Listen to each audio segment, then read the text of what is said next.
Dark clouds had taken over the western sky by the time the yellow school bus reached the intersection of Texas 29 and US 281. This marked the halfway point of their trip.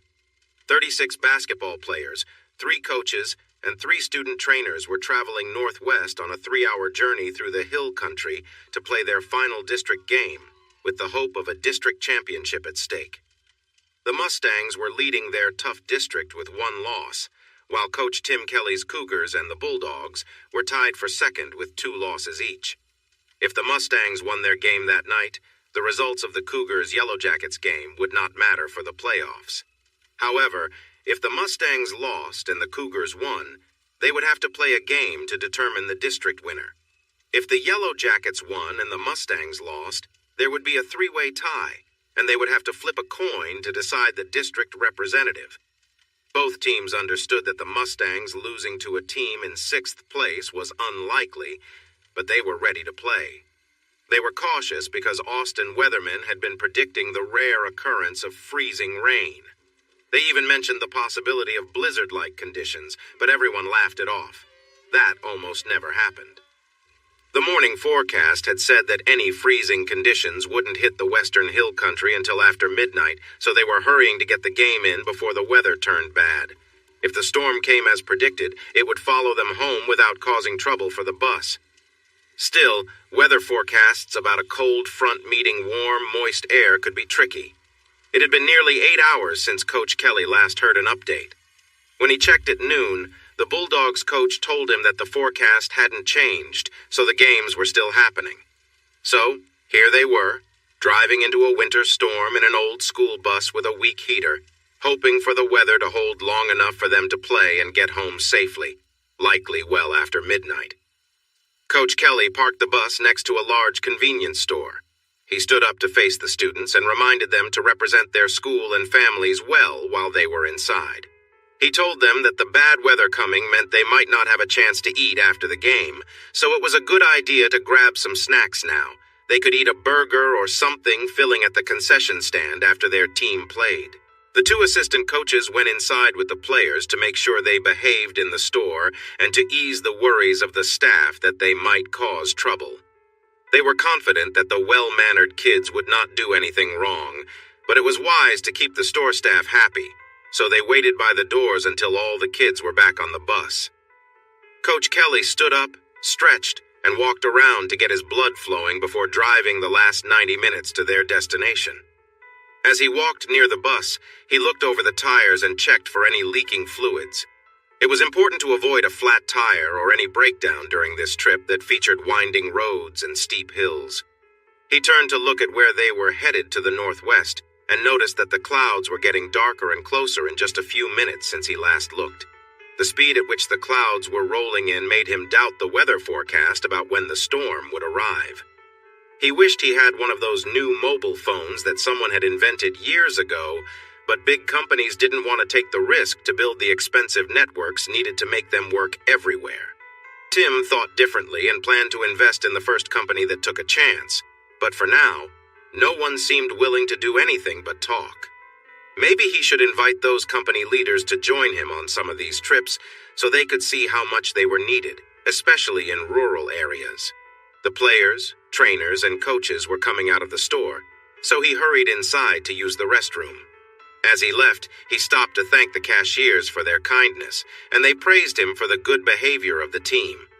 The store manager said, "It's always a pleasure when your buses stop here, Coach. You can see that the parents have done a great job raising these kids, and you coaches make sure they represent your school well."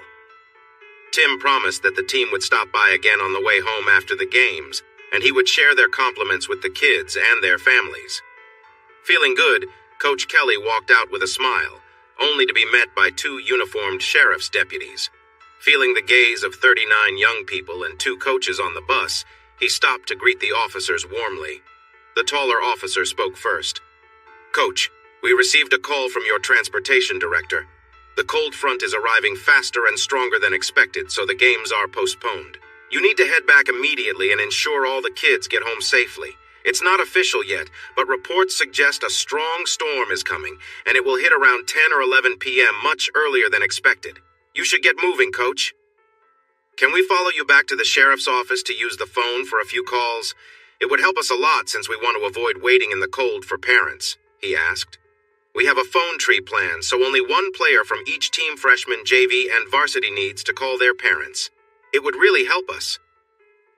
The deputies agreed, saying it was fine to make as many calls as needed. Just get all the kids home before the strong winds, freezing rain, and snow arrive in a few hours. Once the calls to parents were made, Tim contacted the bus garage to inform the transportation director they were on their way back. He thanked the deputies again for their help. On the way back, the bus was filled with talk as the teenagers managed their disappointment about not playing. They began to imagine the fun they might have if it snowed and started planning their unexpected Friday night without any responsibilities. Even though the phone tree was effective, 2 girls and a boy needed rides to a new neighborhood by Lake Travis since their parents were in Austin and wouldn't be home until later. Since no one else could take them, Tim loaded them into his pickup and made the 40-mile round trip. While driving, he thought about the possible effects of the winter storm, including power outages. There were no natural gas suppliers in his part of the county, so like nearly all homes in the school district, his house had electric heating. He needed to make sure he had plenty of firewood on the covered patio and stacked by the fireplace, just in case. He reminded his passengers to do the same before he dropped them off and headed home. When he pulled into the carport around 8 p.m., he noticed the only lights on were in the living room. This likely meant his 2 young sons were already in bed. He and his lovely wife, Karen, would now have a much-deserved chance to relax and enjoy some quiet time together in front of the fireplace. They typically saved their special time for Saturday after a long week of work as teachers, but this unexpected evening allowed them to get started a little early. After 3.5 months of football practices and basketball games every Friday since football ended, having a whole weekend together felt wonderful, even with the blizzard outside. They truly deserved this time. Karen was a talented kindergarten teacher who always found ways to help each child learn. Tim was the top science teacher in the area, an assistant football coach, and the head basketball coach.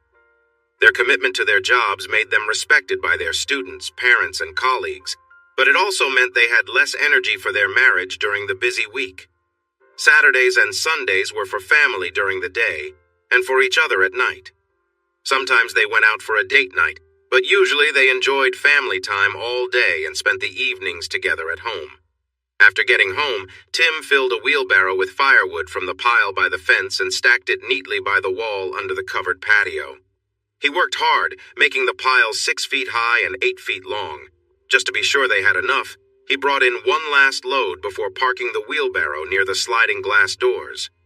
Quietly entering through the laundry room, Tim hung up his coat and tiptoed through the kitchen toward the living room. He wanted to surprise his beloved wife while she was resting on the couch, likely dozing off while watching TV. He hoped she would be dressed in something special under the warm blanket instead of her usual comfy pajamas. However, as he entered the living room, he found their favorite babysitter, Sharon, sitting on the couch. She jumped when she saw him. "Coach, what are you doing here? Don't you have a game today?" Tim was taken aback because he thought Sharon was away at college after graduating early. "Hi, Sharon. The game was called off because of the storm coming. We'll reschedule for Tuesday if necessary." He then asked, "What are you doing back here? Why aren't you at school? And where's Mrs. Kelly?" Sharon looked a bit surprised. "I'm living at home and going to community college this semester. I'm taking some general courses before I start at UT to save money." "Mrs. Kelly went to your game," she added. "I guess you missed her on the road. I hope they are okay. I don't think they knew there was bad weather." Her voice faded as she saw the worry on Tim's face. "Sharon, just to clarify, Karen and some others went to our game tonight. They have been going to all our out-of-town games, and you've been taking care of her kids. Who is they?" With wide eyes and a look of shock, she covered her mouth and said, "Oh, no. They haven't been going to your games? We've been... Oh, no, Coach. You have to believe me. I didn't think about that. I'm so sorry. I should have known better. I feel terrible." "Sharon, you're not terrible, and let's not jump to conclusions. Who is they that she's been going with?" Looking down, she quietly said, "Coach Rogers asked me to babysit. I don't know who asked the other girls. He said it was easier for him since your wife is at the elementary school. The first time I babysat, it was just him and her. I should have been careful and told you. You both always seemed so happy that I didn't suspect anything. I'm sorry, I should have said something. You said the first time. Who else has been involved? I've only babysat 3 times. 2 days after Christmas when your team played in the holiday tournament, and tonight. The first night they went with Coach Rogers. Then they said they were going with Coach Slaughter and his wife. Tonight, I only saw Coach Rogers, but Mrs. Kelly mentioned they picked up Coach Slaughter and his wife on the way. Coach Slaughter even spoke to me at Dairy Queen today. He told me he needed to be there since he's the athletic director, and his wife liked for Mrs. Kelly to go, so I didn't think much of it. She paused and seemed lost in thought. There were other babysitters for the other games, but Coach Rogers asked us not to discuss it among ourselves because your wife didn't want anyone to feel bad about not being chosen. Looking back, we should have been more suspicious. But you did share information among yourselves, Tim asked. Yes. Since I graduated in December, I don't see my friends much, but we still get together every week or two. When we do, we can't help but talk about your little boys. They're so adorable that we love sharing stories about them, Sharon replied. From those talks, you learned that my wife was going to all the out-of-town games with Rogers and the Slaughters? Tim asked for clarification. Yes, Sharon confirmed. Tim studied Sharon, noticing she looked increasingly uncomfortable. He asked, "When did he pick her up tonight?" "He dropped me off at 4 o'clock and they left shortly after," Sharon explained. "Mrs. Kelly had a casserole ready for the oven and asked me to feed the kids at 6. She mentioned that she wouldn't be back until around midnight since the game was quite far away." Tim let out a sigh. "Sharon, can you stay here until one of us comes back? It's possible they didn't know the game was postponed and went ahead anyway, or maybe they learned the news before leaving and stopped at Coach Slaughter's house. They could have also stopped for food. There are too many reasons.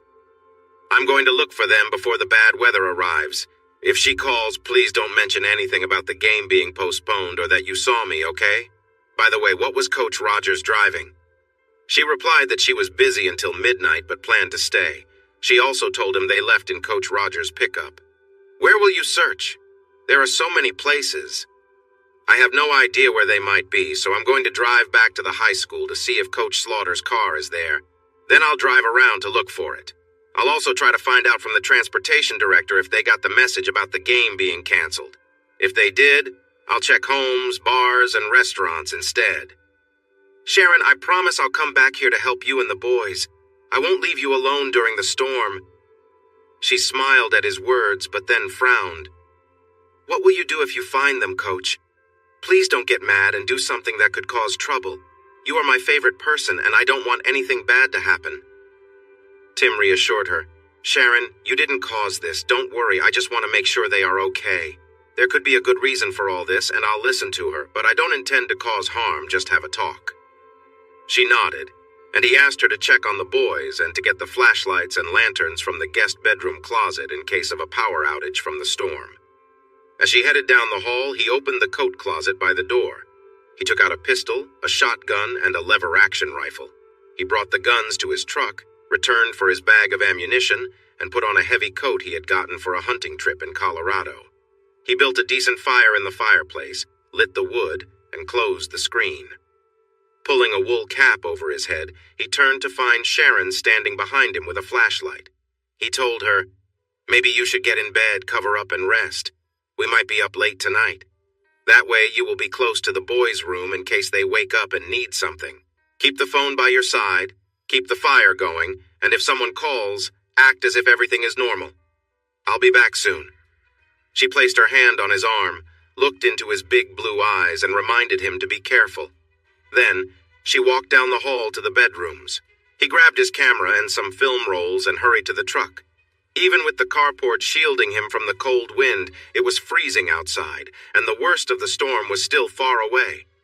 Using the soft light from the kitchen window, he put on his belt and prepared his equipment. He made sure everything was ready before stepping into the pickup. When he looked back at the house, Sharon was standing in the open door, her hair blowing in the chilly wind.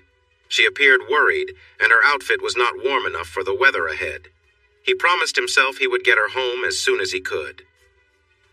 road to the lakeside ranch that John William Rogers had inherited from his grandmother was rough and narrow, so despite his feelings of anger and worry, Tim had to drive carefully. The radio was talking about the winter storm coming, which had already brought heavy rain and snow to the area. The announcer warned that the storm was getting worse, with more freezing rain as cold air mixed with warm air. He advised listeners to prepare for possible power outages, but said that workers would be ready to restore power as quickly as possible.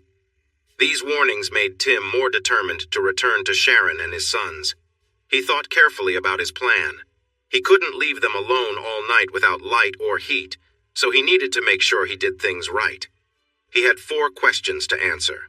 Who was she with? What were they doing? How long had it been going on? And why? Even if he had to be firm, he would find out the truth. The pickup was warm, but he felt nervous inside. Before reaching the last house on the road to the Rogers Ranch, Tim slowed down and turned off his headlights. He didn't want anyone to notice his truck or suspect that another vehicle had visited the Rogers Ranch house. The house was set back from the road but was brightly lit. From his spot, he could see the TV on in the living room and the heads of the old couple sitting on the couch, their backs turned towards him. About a quarter-mile after passing the house, he turned his headlights back on, grateful for the fading, natural light that helped him stay on the narrow road as a storm approached. He switched off his headlights again as he neared the final hill of his journey. Stopping about a quarter-mile from the well-lit house, he backed into a pasture road, hidden by brush. The pasture road followed a small stream that crossed the county road. The house was out of sight behind the hill, so no one could see him either. The sky to the northwest had grown completely dark, with flashes of lightning signaling the storm's approach. Though the storm was coming fast, the moonlight above still gave him enough light to see the road ahead. He estimated he had about 40 to 45 minutes before the storm would hit, which could make getting out of there risky.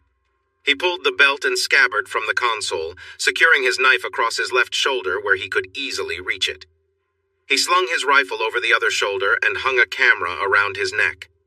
Then he took out a small cassette recorder, which he often used for preparing lessons, and tucked it into his hunting jacket's inside pocket. With a flashlight secured in another pocket, he felt weighed down but smiled. Thinking back to all the times he had carried similar gear and still managed to drag a deer out of the brush at night, he laughed at himself for complaining now. Holding his shotgun in his right hand, he jogged across the culvert and up the hill toward the ranch house. A single light on an electric pole in the back illuminated 3 pickups and a car parked there. Staying in the shadows along the east side of the house, Tim carefully observed the scene. Seeing no one outside, he moved quietly to the front, where light spilled from the windows. Avoiding the glow from the windows, he discreetly peeked into the living room. Inside, Coach Rogers, Coach Slaughter, and Barry Benton, the school board member known for his loud, brash behavior, stood chatting and drinking, clearly enjoying themselves. Tim, wanting to capture some of the conversation, pulled out his recorder. He knew one of the windows in the old ranch house was often left slightly open, so he set the recorder on the ledge beneath it. The laughter quieted for a moment, and then he overheard Benton make an inappropriate comment, his voice loud and obnoxious as usual. Tim shook his head, aware of the kind of people he was dealing with, but kept his focus on gathering the information he needed. "Thanks for inviting me again, JW and Steve," Benton said. "She sure is," Slaughter replied with a grin. "A lovely and energetic woman, and thanks to JW and me, she's become the life of the party around here." "Yeah? How'd you two get her interested?" Benton asked, curious. Slaughter leaned back, recalling the story. "It all started last summer at the coaching workshop in Dallas. She was always around, wearing these cute little outfits. She had a way of catching everyone's eye, especially when we saw her relaxing by the pool. I remember telling JW, we've got to get to know her better. So we came up with a plan. Her husband Tim was supposed to go out with her one night, but I arranged for him and the new coaches to attend the All-Star game instead. That threw a wrench in their plans, and she wasn't too happy when Tim called her to explain. She was already dressed up and waiting at the bar," Slaughter continued. "I apologized when I saw her and explained it was work-related. I tried to make it up to her by buying her a couple of drinks, and we ended up talking in a quieter part of the bar. We were alone, and after a while I got her to dance with me. I kept the conversation going, and before long, we were getting along well. But she wasn't too comfortable with things going further, so she excused herself and left. Slaughter paused, then added, "After that, she avoided me for a bit, but JW came up with an idea when basketball season rolled around. JW, you take it from here." JW chuckled and said, "Well, people say I've got a way with words, you know." "Some do. The rest probably think you're full of it," Benton joked. "Maybe," JW replied, "but I started chatting with her more during the games. I'd drop by her room after school just to talk, and then I'd give her a call when she got home. Little by little, we became friends, and that's how things got rolling." The conversation continued, and the three of them shared stories and laughed, reminiscing about the events that brought them together. In the beginning, it all seemed innocent. I was charming, offering compliments and teasing remarks about how her husband was often away, leaving her to juggle the responsibilities of raising the kids, managing the house, and working full-time. It was the usual back and forth of flirtation. Over time, the flirting increased, and by early December, we were frequently talking late into the night. Our conversations became more personal, discussing everything from how her day went to light-hearted jokes. It was clear that we were growing closer, and I could sense a shift in our dynamic. Later that month, when her husband was occupied with work, we decided to meet up. I suggested we go out for a drink to relax and unwind, and after some hesitation, she agreed. We both knew that going out in public might draw attention, so I recommended a quieter spot to avoid any gossip. Once we were alone, the atmosphere became more intimate. We continued talking, and as the evening went on, our connection deepened. There was a natural closeness between us, and eventually, that led to sharing a kiss. At first, she was hesitant, but soon we were caught up in the moment, exchanging kisses with growing intensity. As the night continued, our feelings became more apparent. The bond we had been building over weeks came to the surface, and we spent time together, lost in the connection we had created. It was a night of shared emotions and mutual understanding, but in the end, it was clear that things had moved too fast. After a while, she got up, said it was time for her to go home, and we parted ways. I called her the next day, but she didn't pick up. I knew the team had a game that night, so I arranged for a babysitter and told her to get ready because we were going to the game in Taylor with Coach Slaughter, his wife, and some of the other parents. She seemed doubtful at first, but when I mentioned the parents, her mood lifted. 15 minutes later, she came back wearing her favorite blue dress and white boots ready for the game. However, instead of heading toward Taylor, I turned toward my place. She got upset. I handed her a drink in a large cup and let her vent. Then, I calmly told her that I had recorded what happened the day before, and if she didn't go along with tonight's plans, I would send the footage to her husband. She cried, but I reminded her how much fun she had yesterday and promised tonight would be just as enjoyable. I also mentioned a special gift I had for her. After a while, she drank the entire cup, stopped crying, and cursed at me for a good 10 minutes. Despite her anger, she eventually stepped out of the car and followed me inside the house. We shared a kiss, and though she resisted at first, we spent the evening together. Coach Slaughter, who had been watching from the kitchen, joined us after a while. She initially struggled, but over time she gave in and relaxed. We all spent the evening together, though she insisted it wouldn't happen again. The next day, we told her we'd come by again after the bus left for the tournament. She said no, but when we arrived, she was already dressed, waiting for us. JW drove while we sat in the truck, quietly exchanging stories. The conversation shifted to a memorable day at the ranch. JW corrected Steve, laughing a little. He forgot to mention that she was all dressed up when we left her place. Before we even got far from town, she had already let loose, not caring much about anything around us. We did get a few honks from passing cars, but she didn't mind. We were all just having a good time, caught up in the moment. There was a pause before JW continued. It was one of those wild days where everything felt out of control, but no one seemed to care. It was just intense. That day was also when Frank Hughes, her principal, got involved. When we arrived at the house, things escalated quickly. It was a chaotic scene, full of emotions and intensity. She felt torn between what was happening and the pressure of her job. Frank made some heavy-handed comments about her work and upcoming evaluations, trying to use his authority to influence her decisions. Afterward, she admitted to us that she'd been feeling overwhelmed. The stress from work, home, and the expectations put on her were too much. She ended up trying to bury her feelings by working harder and trying to meet everyone's demands, but it was clear she was struggling. Frank, trying to sound like he was in control, hinted at more demands. He mentioned expecting her to stay late at work for meetings, but it was obvious there was more behind his words. He was manipulating her, using his position to get what he wanted. Benton, curious, asked, "What do you think will happen if her husband finds out?" Steve, never one to miss a chance for a joke, replied, "Maybe he'll get upset and leave. Then we can take her in full time." He chuckled, but JW was quick to add, "We're not trying to let him find out. Word is he's not someone to mess with. People say he's got a rough side, and you don't want to be on the wrong end of it." Benton, ever confident, added with a smirk, "If he causes trouble, I've got ways to deal with him. No need to worry about that." With the tension thick in the air, the conversation ended, leaving everyone wondering what might happen next. Tim struggled to keep his emotions in check as he leaned against the building, working hard to calm himself enough to proceed with his plan.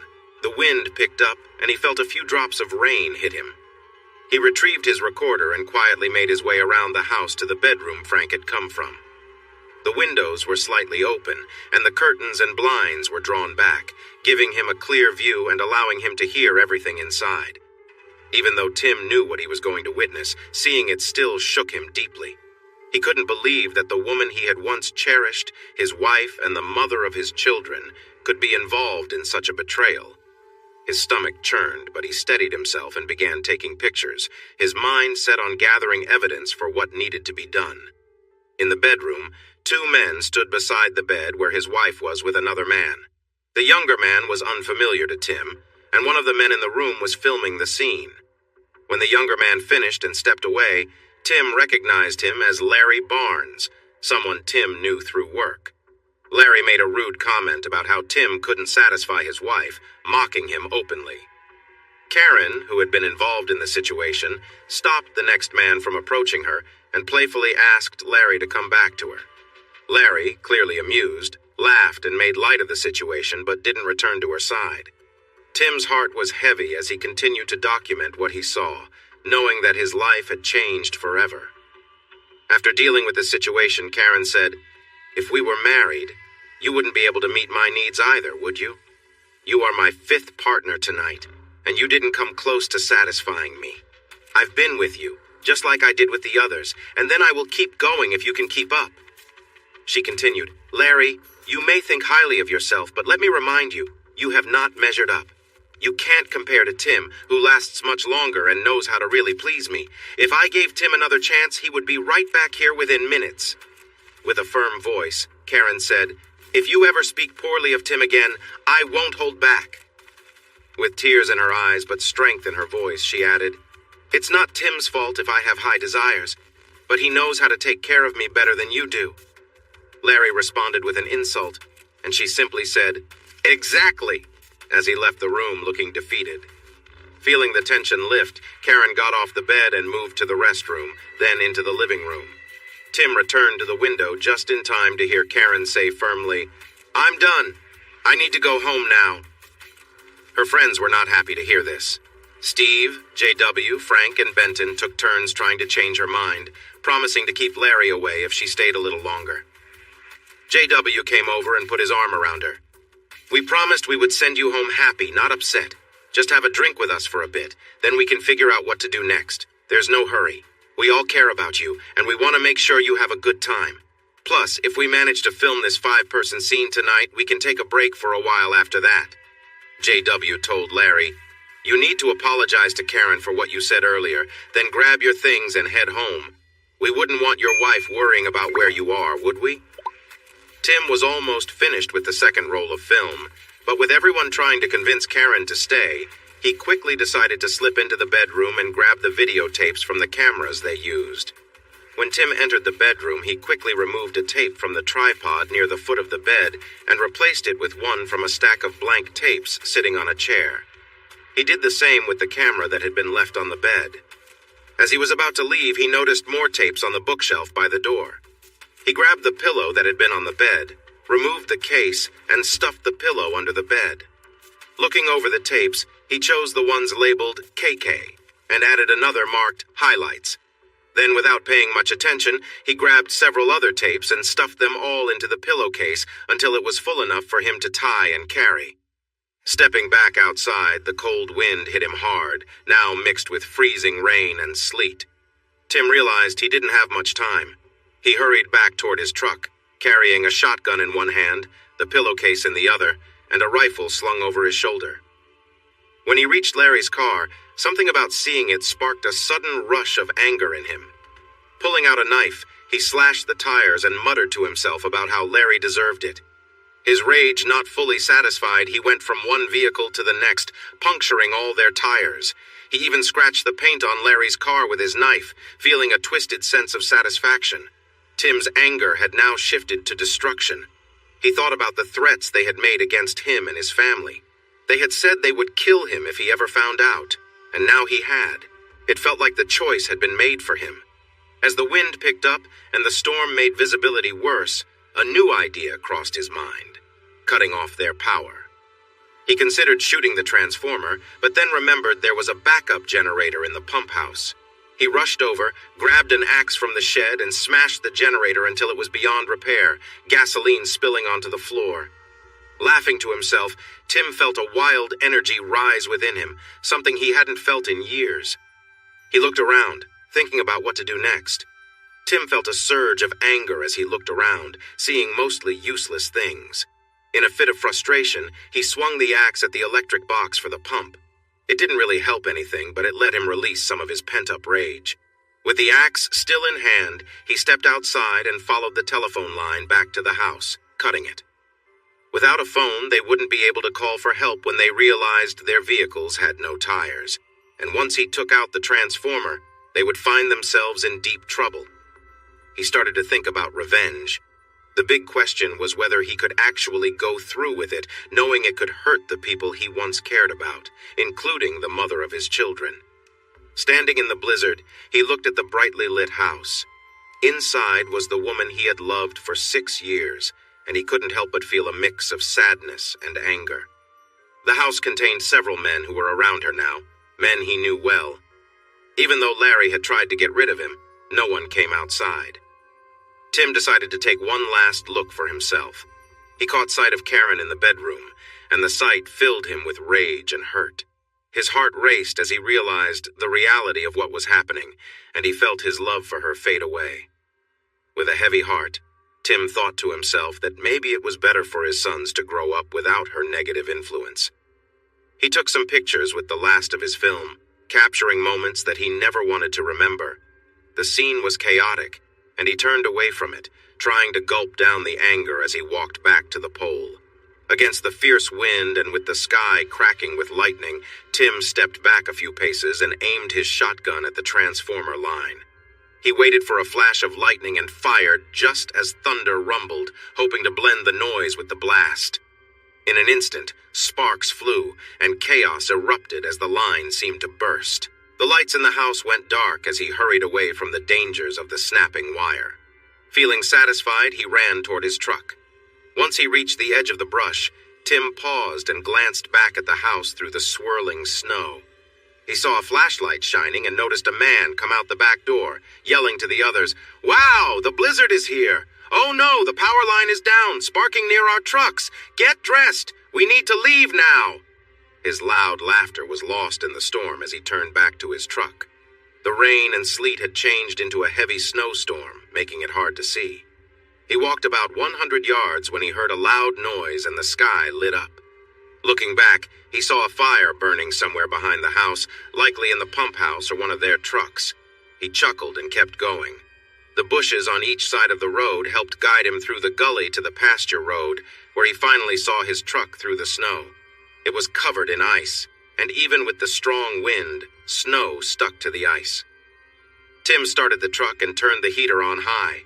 He reached under the back seat, pulled out a can of dicer and a scraper, sprayed the windshield, windows, and mirrors, and scraped them clear. He got back in, engaged the four-wheel drive, and headed back toward town. Confident that no one could see his lights in the blizzard, which limited visibility to just a few feet, he turned on his low beams and fog lights and made his way home.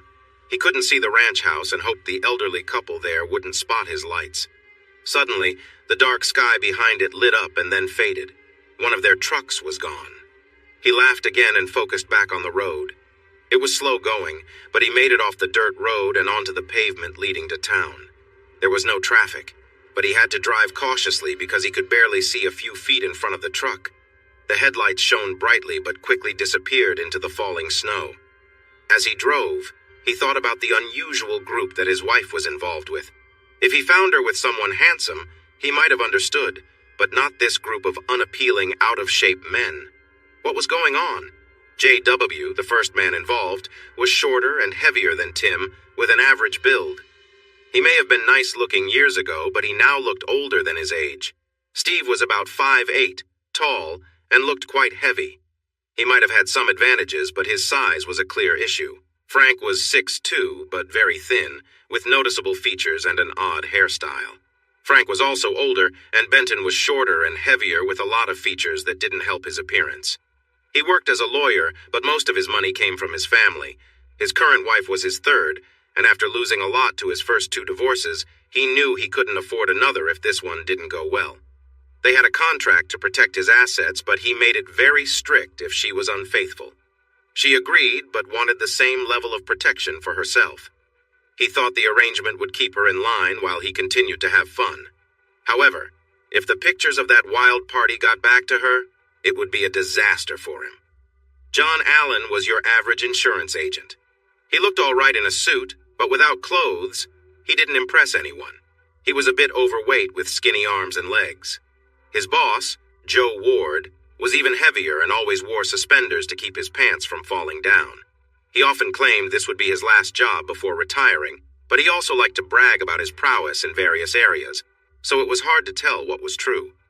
Larry was the most attractive among them and was in great shape. He was around Tim's age, while the others were in their 50s and 60s. He wondered why his beautiful wife, who could have anyone, was with these guys. Then it clicked. She was involved with these men for a while, and it started after Christmas. There were mixed reasons, like her curiosity and the influence of people who took advantage of her. Tim felt certain there was no way back for her now. The fact that she was able to keep her activities a secret for 2 months made it clear she couldn't be trusted. This raised doubts about whether she really loved him at all. Among the men, there were coaches, school leaders, and even someone married to his ex-favorite. This new betrayal by them and how they treated his family meant they would face consequences. As he drove home, the streetlights were still on, but he knew it wouldn't last. The strong winds were crashing into trees, and soon the power would likely cut out. Tim hung his insulated pants and parka in the laundry room. He then hid the tape recorder, videos, used film, and camera in the attic, behind some empty moving boxes. It was a close call, but he had kept his promise to be back to take care of his sons and their babysitter before the storm got too strong.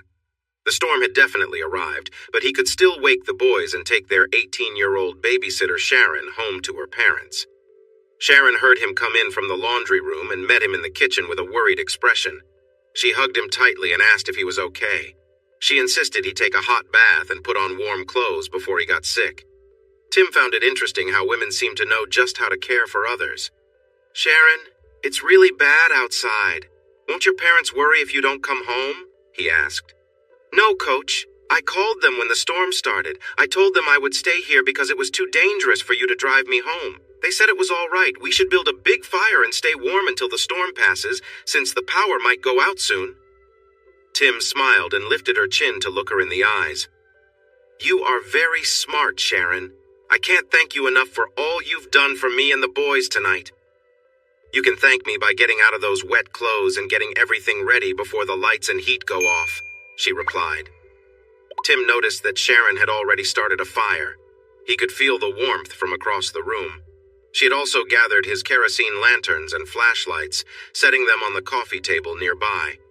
He took a hot shower while he still could and dressed in warm sweats. He moved the mattress from the guest room to the living room near the fire and created a cozy spot on the carpet beside it for his sons using sleeping bags, comforters, and blankets. If the electricity went out, the house would become too cold to stay in bed, so they all needed to gather by the fire. "Sharon, come with me. We need to get you in some warm clothes. Karen has some cozy sweats in her closet. Take a hot shower and then put on some fleece sweats and wool socks. You might want to layer up to stay warm. I'm going to move the sleeping boys onto their spot and cover them with blankets. Please bring some blankets from the king bed in my room when you come back, so we have enough for the mattress, too." Just as Sharon entered the living room with the last of the blankets, the electricity went out. Tim added more logs to the fire, lit a lantern, and he and Sharon sat on the mattress facing the fireplace, with the lantern flickering behind them. She nestled close to him, wrapped a blanket around them, and said, "I like this. The flickering lights create a nice mood, and being held by you makes me feel warm inside." He knew he shouldn't be holding her that way, but he was feeling angry and hurt. She needed comfort. He handed her a large glass of water from the coffee table and told her to drink it all. "I filled up our pitchers in 2 big containers so we have enough water. The city gets its water from the lake, and if the storm gets worse, we might have problems," Tim said. "We need to stay hydrated, especially now. We have enough to drink and even some extra to flush the toilet if we're careful." Sharon drank her water but stayed quiet. He could feel her looking at him. He turned to her and said, "Coach, did you find them?" He held her gaze and replied, "I searched everywhere reasonable. I even drove to the club she likes, but found nothing. I have no idea where they are, but we both know Karen has been sneaking away for 2 months, lying about it. So, let's leave it at that, okay?" What he really thought when she asked was very different. "I saw my wife with 7 other men and took pictures of them together. What did I do next? Something I might regret, but not what I truly wanted, which was to confront them all on the spot." Sharon moved closer and leaned in. "Coach, I turned 19 at midnight. This will be the most exciting birthday I've ever had, or probably will ever have. I'm not scared because you're here, but I might get a little emotional tonight. It's been a rough experience for me. I'm so let down by Mrs. Kelly." He sighed and changed the subject. "We both need some sleep. If you wake up and the fire is low, wake me up and I'll get more logs. I don't want you to go because the wind is strong and the door might not stay closed, making the house colder." Suddenly, Sharon jumped up, grabbed a flashlight, ran to the bedrooms, and returned with pillows for both of them. They exchanged goodnight wishes, slipped under the covers, and tried to fall asleep. Tim knew he should sleep but wasn't sure if he would. He was surprised when he woke up 3 hours later with Sharon sleeping against him and the fire burning low. He gently pulled away from her, put on a long coat and rain boots, and stepped outside to gather wood. The storm seemed to have gotten worse. The lightning and thunder were gone, but the wind was howling, blowing the snow sideways. The air was icy cold, and Tim quickly shut the sliding glass door to keep the snow from blowing inside as he gathered the wood he had prepared earlier. Tim managed to bring the wagon full of wood indoors without too much trouble. He parked it beside the fireplace and got the fire going again. Once it was burning brightly, he checked on his sons, who were cozy and fast asleep. Satisfied, he quietly slipped under the blankets, trying not to disturb Sharon. She didn't wake up but shifted closer to him, making herself comfortable. Sharon rested her head on his shoulder, draping her arm over his chest and tangling her leg with his. She was sound asleep, her breathing slow and steady. Despite everything he had been through that night, he felt comfort in her closeness. He focused on calming his thoughts and drifted off to sleep. The next thing Tim remembered was waking to the warmth of Sharon's soft kisses on his lips. Still half asleep, he returned her affection. They shared a tender moment, holding each other close, and soon Tim was lost in the comfort of being with his wife. They spent the quiet early morning hours wrapped in each other's embrace, finding solace in their closeness after a long and exhausting day. Eventually, they both fell back into a peaceful sleep, the warmth of the fire filling the room. Tim felt a rush of confusion as the realization hit him. He wasn't with his wife. This was Sharon, the babysitter, and everything suddenly felt wrong. Sharon had just expressed her gratitude, telling him how much she had enjoyed the moment, but his mind was spiraling.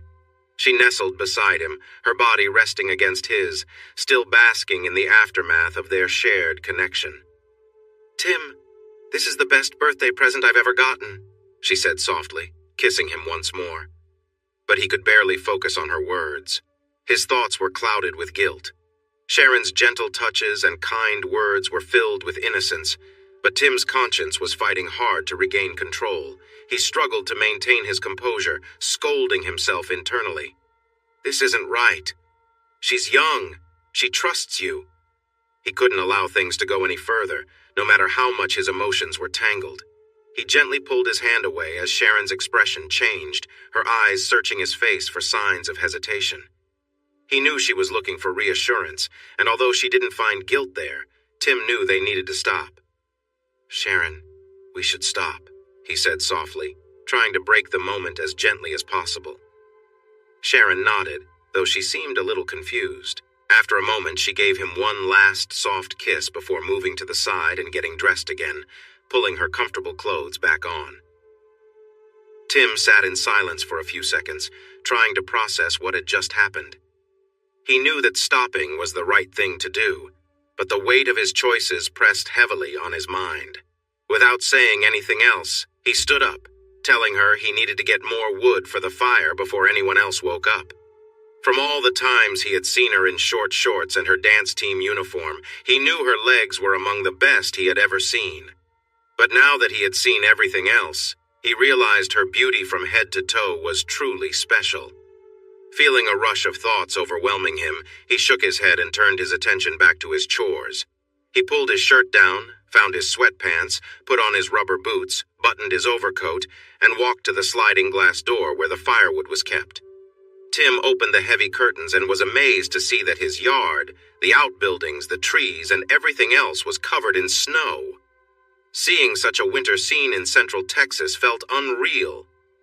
Wanting to share the view, he signaled to Sharon, who cuddled under his arm and admired the beauty with him. He kissed her on the head, released her, and dashed outside to gather more wood.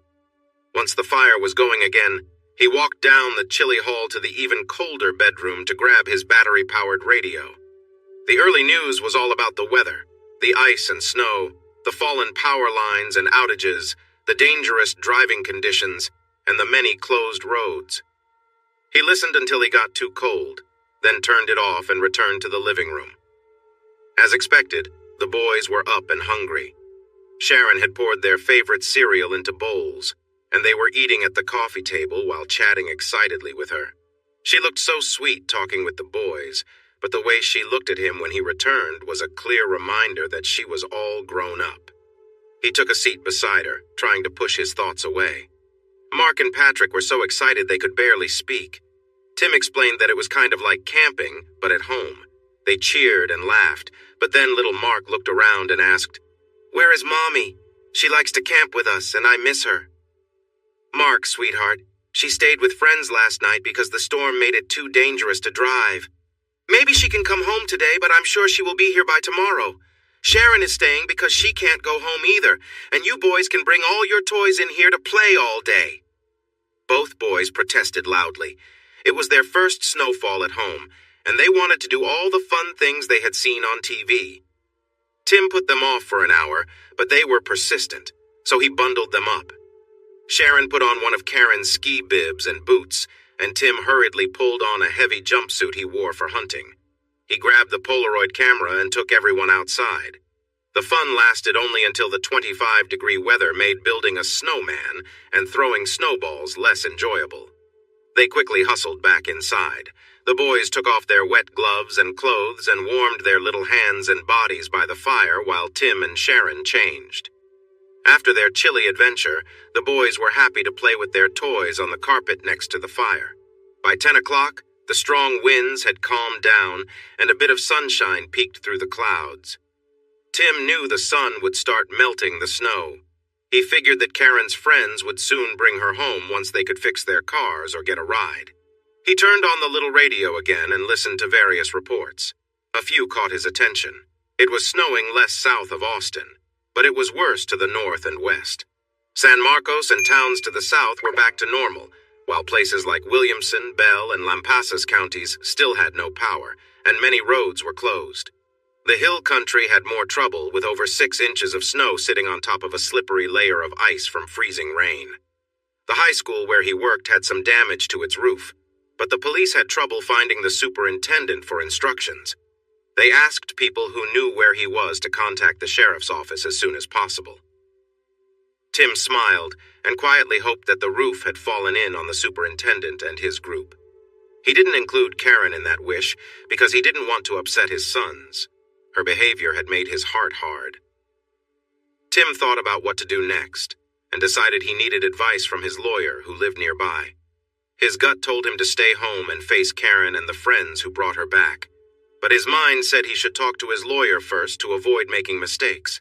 In the end, his mind won. "Sharon, boys, I'm going to get dressed, get in the truck, see if the roads are open, and check on the electricity situation. If it's going to be off for a while, we may need to go somewhere that still has power until it comes back on. I'll go alone because I'm not sure how safe the roads are, but I'll be back in 2 hours or less." Sharon looked worried, but he smiled at her, winked, and asked her to keep the boys busy so they would be ready for a nap when he got back. She winked back, her face brightening, and said she would make sure they were really tired, adding that she wanted to enjoy the rest of her birthday surprise when he returned. Tim started the truck and returned to the laundry room. He gathered some important things: his camera, a bag of videotapes, and a tape recorder. Then he went back inside to say goodbye and drove carefully out of their cul-de-sac. The roads were better than Tim expected, and with his four-wheel drive truck and all-weather tires, he reached his lawyer's house without much trouble. Andy Robbins was only a bit older than Tim.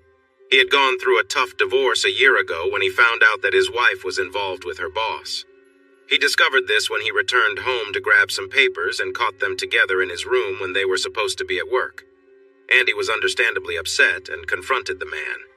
He got into trouble for it and ended up in jail. When he got out, he found that his wife had emptied their bank accounts and left with their daughter.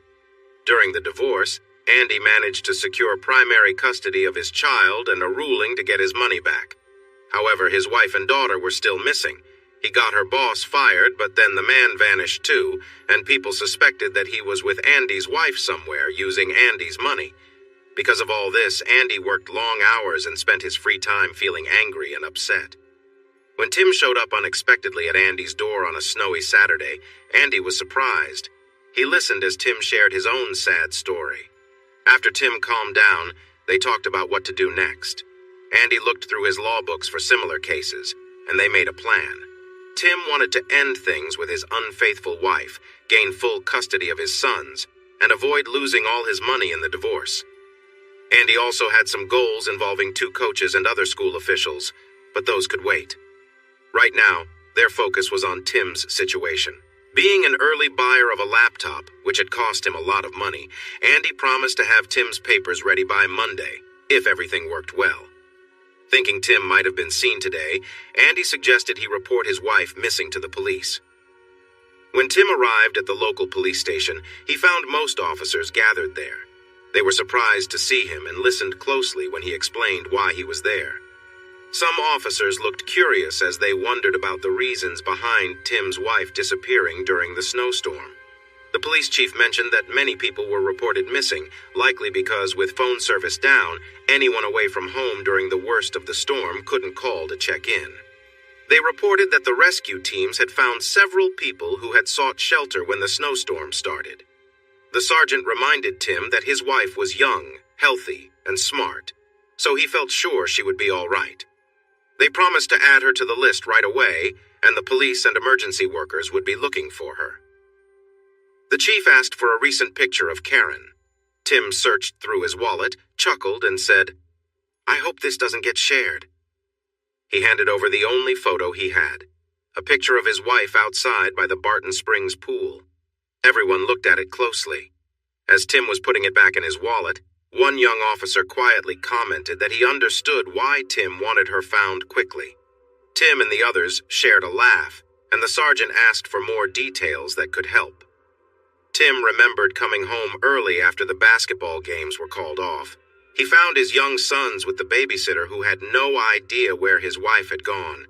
He mentioned that he searched for her, but when the storm hit, he returned home to take care of his kids and the babysitter. He was going to drive the babysitter home, but her parents asked them to stay put due to the bad weather. Tim explained that he had made a big fire and set up sleeping areas, and they all spent the night by the fireplace.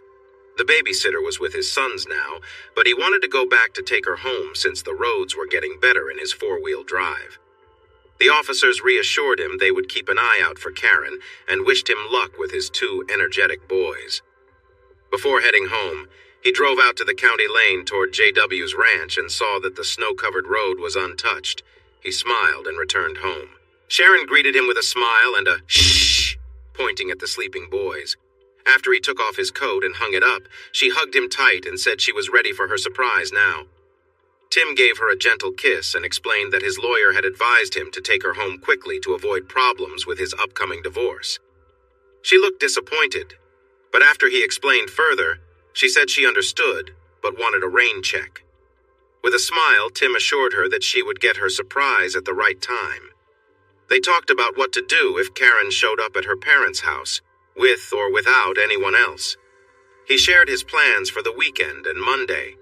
She promised she would never tell anyone about what they had done or his plans, no matter what. He smiled and hugged her again.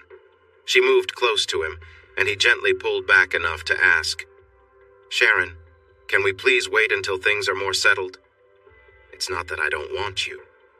She smiled and agreed, but playfully squeezed his side and said, "You are a good man, Tim, but I can see how much you're interested in me." She gave him a playful look and warned, "Remember, you're the one I want to be close to, but now that you've shown me how nice being together can be, I might not be able to wait too long." He playfully tapped her on the back and shook his head in mock disapproval, then went to pack his son's things. When he returned to the warm living room, the boys were awake, finishing a snack with Sharon. They loaded the truck and started toward her house. The ride over the snowy roads was calm, and her parents were delighted to see her. They assured Tim that they had a fireplace, plenty of firewood, food, and water, so they would be okay.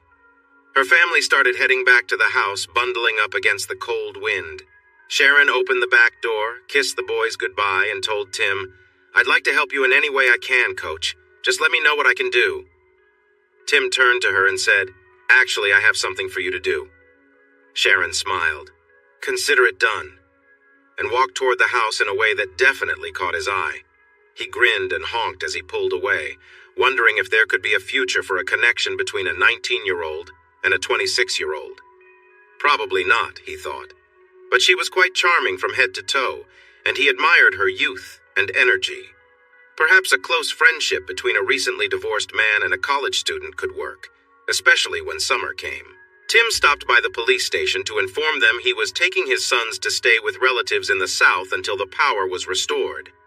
The officer on duty, Jimmy, was a former neighbor who had moved to a bigger neighborhood closer to his wife's job. Jimmy asked for a way to contact him if his wife was found, raising an eyebrow when Tim gave him Andy's number. "Since there are no phones yet, I don't know where we will stay, but Andy will know where I am and how to reach me. He's a neighbor and my lawyer, but let's just keep it as neighbor and friend for now." Jimmy noticed Tim's bare ring finger and held up his own. "I understand, brother, I understand. When I saw her name, I was curious why she wasn't with her family. Any idea where she might be?" "Not really. I came home about 7 hours early because our basketball game was postponed. The babysitter was there, and she told me Karen was picked up at 4:30 by a man in a pickup truck, but she didn't say where they were going or who he was with. Please let Andy know as soon as you find her, no matter what. I'm not sure I want the boys around if things get tough, or if I discover she was out doing something not right." Jimmy patted him on the shoulder and wished him a good journey, reminding him that there would likely be other drivers on the road who might struggle in the snow, so he needed to be careful. The main road to Austin was blanketed in fresh snow. The traffic lights were out, and several cars were stuck in the ditches, but his 4X4 with all-weather tires handled the conditions well. However, he was running low on gas, so he stopped at a gas station just south of Austin. He bought a newspaper and flipped to the sports section. He saw the headline, "Mustangs Win District Title." The first and sixth place teams had played their game the afternoon before to avoid the storm, and the first place team won. This meant that they wouldn't reschedule the postponed game since it wouldn't affect the playoffs anymore. Tim felt both sad and relieved. Sad that his team was out of the running, but relieved that he was done with coaching for the year. Now he could focus on the difficult things ahead. As he expected, by the time they reached San Marcos, there was only a little snow, and when they got to New Braunfels, there was none at all. Tim drove straight to his friend's house, left the sleeping boys in the back seat, and knocked on the door. Will, known as Wild Willie to his friends, pulled him into a big hug and tried to bring him inside. Tim explained that his boys were in the truck, so Will helped him carry them into the house. His wife, Laura, told them to put the boys on one of the beds in the guest room, then they all went to the kitchen to talk. After discussing the winter storm, Will asked why Karen wasn't with him. Tim explained that he came home early because the basketball game was canceled, only to find their babysitter at his house. The babysitter mentioned that she was there so Karen could go to the game with his boss and another coach, as usual. The only issue, Tim told them, was that his wife and the coaches hadn't attended an away game all season, and they weren't going to this one either. Laura looked worried and came around the table to embrace him. Tim explained that he was looking for a place to stay until tomorrow or Monday, and why. They insisted that he would stay with them, and Laura would help care for the kids. It would be good practice for when their first baby arrived in 7 months. He looked at her closely and jokingly said, "Wow, you don't look pregnant at all. Are you sure? You seem to have a nice glow, and while you look great, your waist is still slim." "You're kidding, right?" Laura smiled, waved her hand, and said, "You're flattering me." Will felt proud. Tim gave them warm congratulations with big hugs and kisses on the cheek. They talked about becoming parents for a little while before Tim went to check on his kids. When Tim returned to the table, he asked Will, "Does your friend still have the camera shop downtown? Is he open today, and does he still develop photos?" Will nodded and replied, "Yes, he has the shop, develops photos, and he's open all day today. Do you want me to take you there?" Laura offered to watch his children, and Tim drove Will downtown. "Even if he wasn't open, he'd probably be there. He lives above his shop now," Will explained as they drove. "He and his wife got divorced about 6 months ago. Even though he didn't do right, she got the kids and the house. He sees them every other weekend and for a month in summer. Life can be tough, and divorce laws can be unfair." Tim said carefully, "Will, there's more to this than I'm saying, but I need your promise that you won't tell anyone, even a jury, that I shared this." Will raised his hand and promised he wouldn't as he drove on. "I found some things," Will said flatly. "I have 2 rolls of film and some videos. I think they belong to Karen and maybe some other girls, but I haven't watched any of them. I want to make copies and store them safely in case I need them later for my divorce and custody. I'm sorry to involve you and Carl, but I really need your help." "Brothers for life," Wildman said with a big smile. "You know we're here for you." When they arrived, Carl waved and finished helping a customer before coming over to greet them. Tim explained he needed 2 rolls of film developed quickly, and Carl agreed to help while they waited. He asked his assistant to manage the front of the store and took Tim and Will to the back to prepare the film. Tim also asked Carl if he could copy VHS tapes. Carl pointed to 3 VCR players and said they could do high-speed copying. Tim then brought in a bag full of tapes and asked how long it would take and how much it would cost to copy them all. After counting, Carl gave him a fair price and said he could work on it today and tonight. As he set up the machines with blank tapes, he said, "Let's get started. Give me the first 3 tapes you want copied. How many copies do you want?" Tim replied that he wanted 2 copies of those 3 tapes and 1 of the others. Carl started copying the tapes. While they were still in Carl's office chatting, Laura called to remind Will that they had promised to go out with 3 other couples that night and wanted Tim and Carl to join them. The boys were going to stay with 3 kids and 2 babysitters at Harry's house, so they couldn't back out. The beer garden had a lively atmosphere with lots of German beer and friendly people, which made everyone more relaxed. They were the only group sitting outside on the cool night, gathered around several tables pushed together. A jukebox played sad songs, mostly old country, but also included tracks from Elvis, Ricky Nelson, and Johnny Mathis. When Betty, Harry's wife, asked where Karen was, Tim, who had enjoyed a few drinks, spoke up. He mentioned coming home early to find the babysitter instead of his wife, who hadn't come home or contacted him. He thought she might be out with other men since he had taken the boys and left before she returned. He said they knew there was a lot of snow in the Austin area but didn't know how severe it was. Tim didn't offer much more insight. Will was already aware of Karen's actions, but the other men were shocked. John exclaimed, "I can't believe she would do that!" And Harry said, I never would have believed Karen could do something like that. Are you sure? Tim shrugged. I can't say for certain, but what else could it be? Tim noticed the four women exchanging looks after Harry spoke up and challenged them. What, you ladies aren't surprised? The women glanced at one another again, and Betty said, No, I guess not. Men often miss the signs, but we understand each other well enough.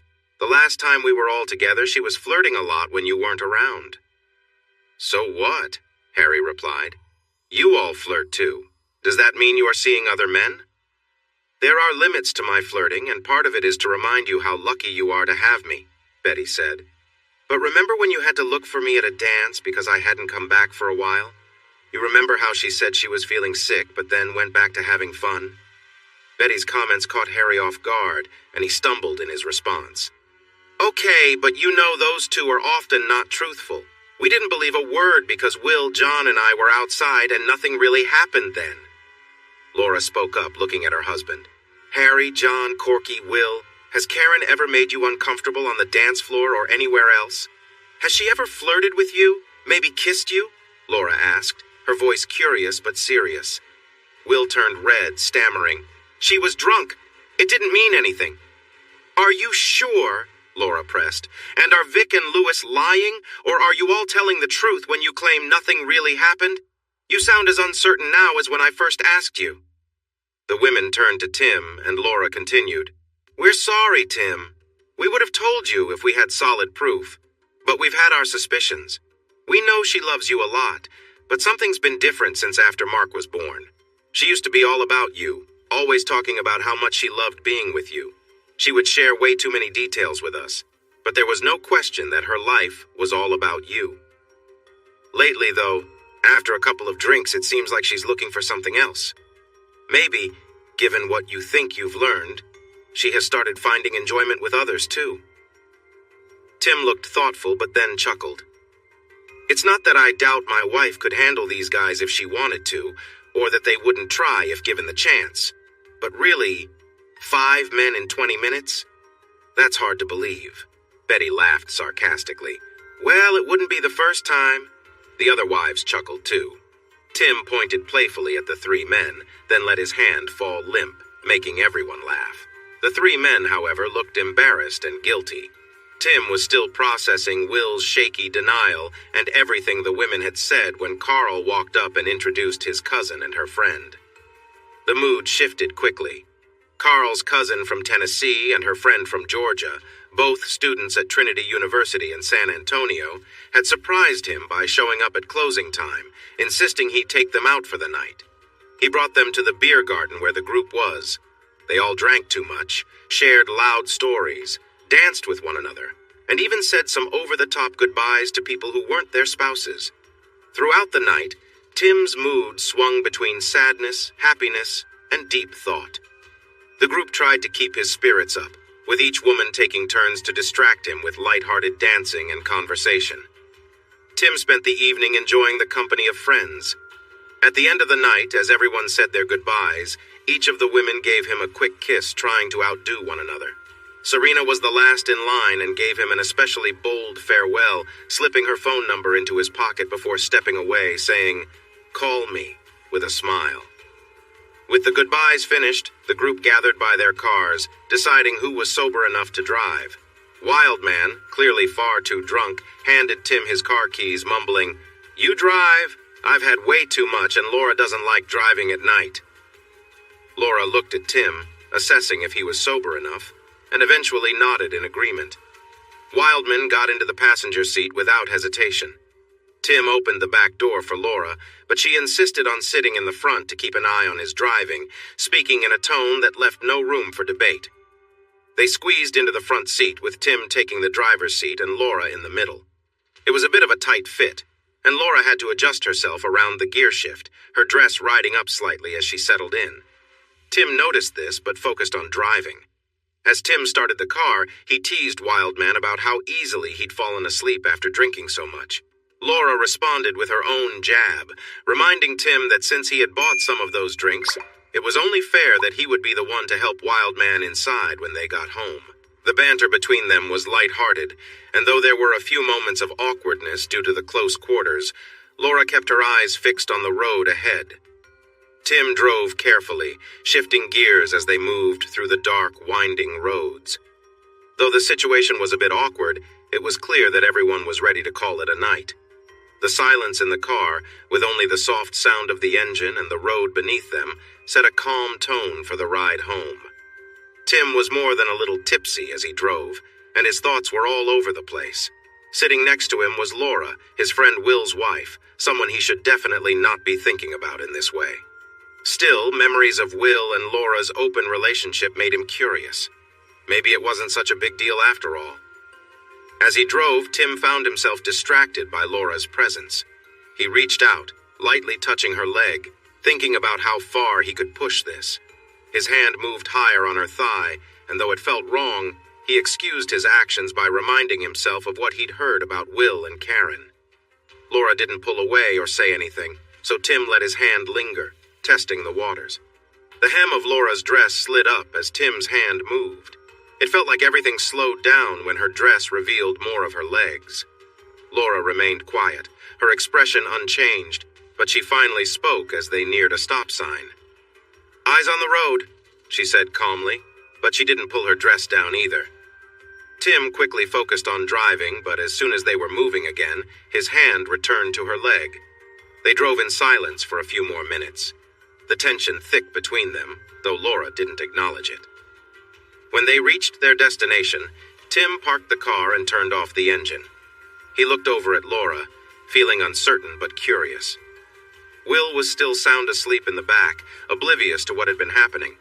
Laura turned toward Tim, meeting his gaze. "Enjoying yourself?" she asked softly. Tim hesitated before answering.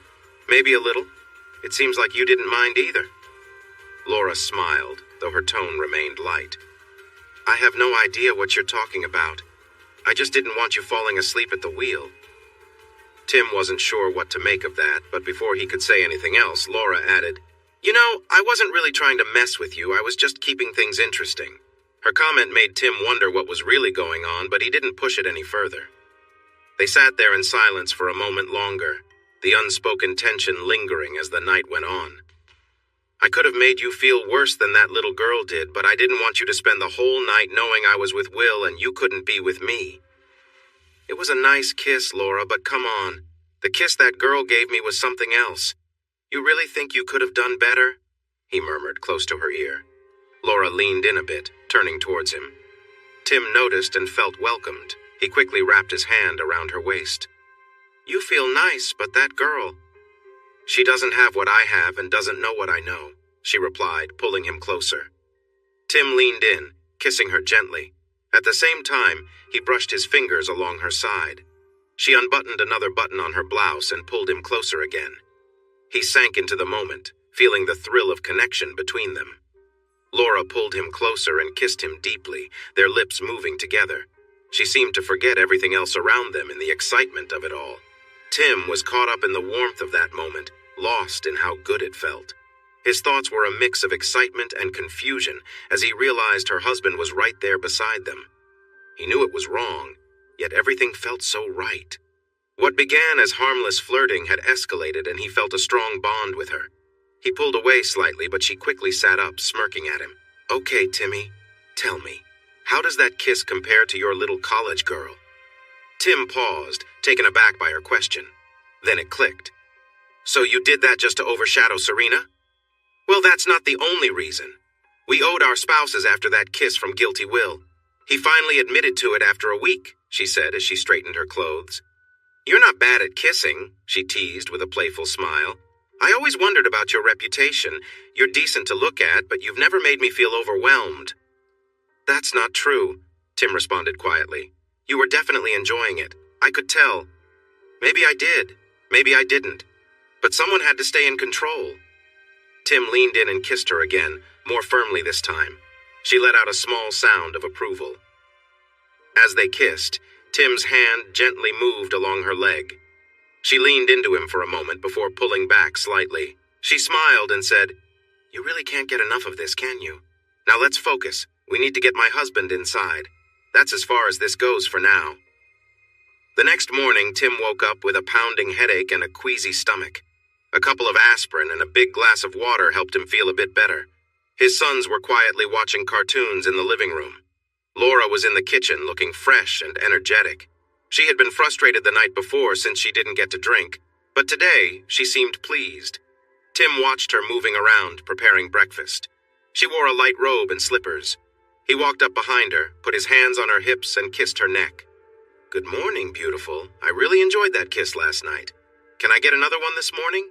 he asked with a grin. She blushed slightly but continued working. "Did you sleep well?" she asked, knowing how rough he'd felt the night before. Tim smiled. "It was tough to sleep," he said softly. She turned around and playfully pushed him away, keeping a bit of space between them. He raised his eyebrows and smirked at her open robe, saying, "Nice look, but not as nice as what you're hiding."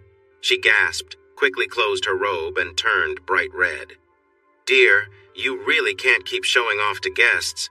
Someone like Tim might take it the wrong way, especially after the kiss from last night at the beer garden," Will warned as he carefully made his way to the coffee pot to pour himself a cup. Laura felt embarrassed, and Tim thought about how much Will really knew about the kiss. He stepped closer to Laura and held out his cup for a refill. Will smiled and asked, "So, what do you think of my wife? She looks good for being pregnant, right?" Tim joked back, "She looked great from what I just saw, but if you take a nap for a bit, I could give a more detailed opinion, or maybe you could help me out." Turning back to Laura, he encouraged, "Gorgeous. If you would just let that robe open again, or even just take it off, I could give a more thoughtful answer to your husband's question." Laura, cheeks bright red, held her robe tightly and left the room, saying, "You've seen enough. You two can cook your own breakfast since all you do is stare and tease the cook." Will and Tim chuckled as she walked away and quickly went to save the bacon and scrambled eggs from burning. Will took the toast out of the oven and they sat down to eat. Will looked at Tim and asked, "So, what about Serena? Did you two hit it off?" Thinking of Carl's cousin made Tim smile. He said, "Have you ever seen a girl with legs that long?" Will replied, "Maybe I kept getting distracted. Her skirt was so short I couldn't really tell, but they looked long and elegant. I'd need another look when I'm sober to be sure." "Let me ask again. Have you seen a 5'9" girl with longer and lovelier legs?" Tim questioned. Will pretended to think hard and then replied, "Now that you mention it, no. By the way, did she wear flesh-colored clothing or was she just very stylish?" Tim laughed and acted innocent, although the truth was quite straightforward. "Your wife looked stylish too." Will winked and turned towards the hallway, listening to the sound of footsteps on the wooden floor. Laura came back with her hair tied back, wearing Daisy Dukes and a halter top. When they whistled, she confidently said, "I know you two will stare at me all day, so I decided to give you something to look at." Will joked, "That outfit is perfect for indoors, but I can't wait to see your reaction when we step outside in the cold." "Don't you think so, Tim?" "That might be tough to handle, but I'm really looking forward to seeing those goosebumps on those beautiful legs," Tim replied with a playful tone. Laura felt her cheeks warm. She dressed this way to feel attractive, especially during her pregnancy, but Tim seemed to be getting too familiar and she felt tempted. "Hey, Will, can I ask you something? Isn't being intimate while pregnant the best ever?" Will laughed and nodded. "Trust me, buddy, it just gets better until around the 8th month," Tim said with excitement. Will rubbed his hands together, looking eager. "If it ever gets overwhelming, just call me and I'll come help," Tim offered. Will assured him he had his number saved and would reach out if things got tough. Laura looked less than impressed. "You aren't suggesting you would share your beloved wife with him, are you?" Will grinned widely. "Well, it wouldn't be the first time we shared, but no, I will not share my wonderful wife even with my best friend." Laura smiled and Will added jokingly, "Unless it becomes too much for me." Tim nodded. "I've got your back, brother, ready to help." Laura pretended to pout but then smiled, playfully slapped them on the shoulders, and said they should stop talking about her feelings. She poured fresh coffee for herself and the guys while thinking about what it would be like to share a moment with them. Before she could sit down, the boys called her from the living room, asking her to change the channel for them. Tim winked. "Daisy, we can't wait to see you come and go, so make it fun." She playfully swayed as she walked through the kitchen door. The men laughed, and Tim told Will he was a lucky guy. Karen found her thoughts wandering while Larry was very eager with no real rhythm. She had flirty moments with him at the New Year's Eve party because she thought Tim was giving too much attention to Larry's wife, Jeannie. Jeannie worked in the high school science department that Tim managed, but they seemed a bit too close. Larry quickly became captivated by her. He rushed to get her drinks and danced with her during every slow song. Jeannie obviously felt jealous, and Tim looked annoyed, but she thought his attention was sweet, and Larry was charming.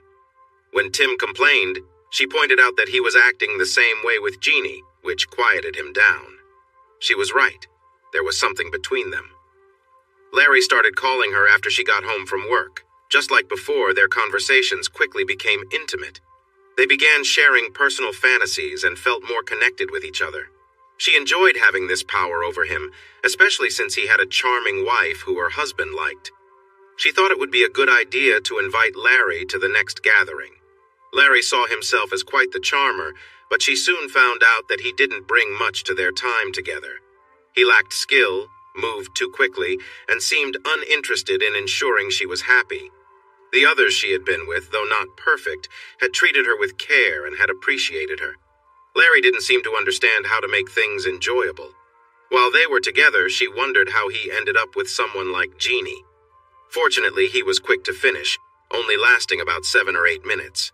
After that, she could take something to keep herself engaged and spend time with others. She had been told that her commitments would end once the film was done, allowing her to return to a quieter life as a wife, mother, and teacher. She knew from her past experiences that she might be tempted to wander again, but right now, the idea of living a stable life felt more appealing than it had in a long time. Karen discovered 3 important things about herself. She loved the excitement of attraction, the first time was special, and her interest faded afterward.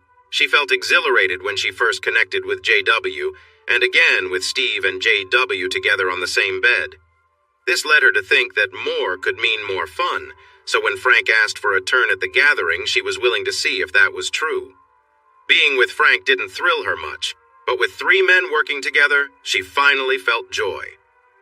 On the way home, JW told her she was in for another exciting experience next time. The surprise was Barry Benton, a successful lawyer and active politician. He was married to a lovely woman but claimed he needed more excitement in his life. He was considerate and tried to make her happy. However, he introduced her to something else that sparked her interest: power. Her first experience with a powerful figure was a senator in Austin. They met in a hotel one afternoon while she was supposed to be at a conference. She felt a rush of excitement being with someone so influential.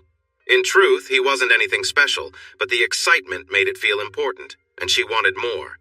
Her wish came true when 2 high-ranking officials visited the next day, one in the morning and another in the afternoon. Neither one was impressive, but she made them think they were. She enjoyed the feeling of having a powerful man close to her, and sometimes that was enough to make her feel good, even when the experience wasn't great. On the last day of the event, she had a close interaction with an important man and then spent time with his biggest supporter. As they left, she felt a sense of pride that she had connected with top officials in the state. However, the man that afternoon was particularly unusual, and she told Benton to never ask her to see him again. Her next experience was at another gathering at JW's ranch. There were no officials this time, but Benton and a sheriff had joined, making the group larger. For Karen, the thrill of engaging in multiple encounters had faded. The idea that more would be better was proven wrong that night. After all, she had been with 5 different men without much satisfaction, and she figured the others wouldn't be any better. Now she just felt bored and used, ready for it all to end. Being in the adult entertainment world wasn't as great as it seemed. The only reason she stayed that night were JW's threat to tell Tim what she had been doing, the promise of freedom after finishing the film, and a chance to earn $5,000 from the sales. If she got that money, she would use it for a wonderful family vacation. It would still come from her choices, but it was the best way she could make up for neglecting her husband and kids while chasing after excitement. She had been told that the audience for a specific film would be mostly overseas, and that it wouldn't release in the USA. She somewhat believed it because many films featured more experienced performers, but it still worried her. She decided to finish filming with the other two men quickly so she could go home in time to relax, cuddle up in bed, and enjoy her own company, getting ready for the joy she knew her husband could provide. She recognized her insatiable nature and had come to terms with it, even if she felt it might lead her to trouble one day. Then, her thoughts were interrupted by Larry's remarks about Tim being a weak husband who couldn't take care of his wife, and she responded with anger. Feeling guilty and wanting to get back to her normal life, her anger started to rise, mostly directed at herself, but Larry took the brunt of it. After she sent him running away, she cleaned up, went into the living room to find her clothes, and asked JW to take her home. Leaving now would give her time to clear her mind and prepare herself so Tim wouldn't suspect anything. He never had known, and she planned to keep it that way. She was always careful.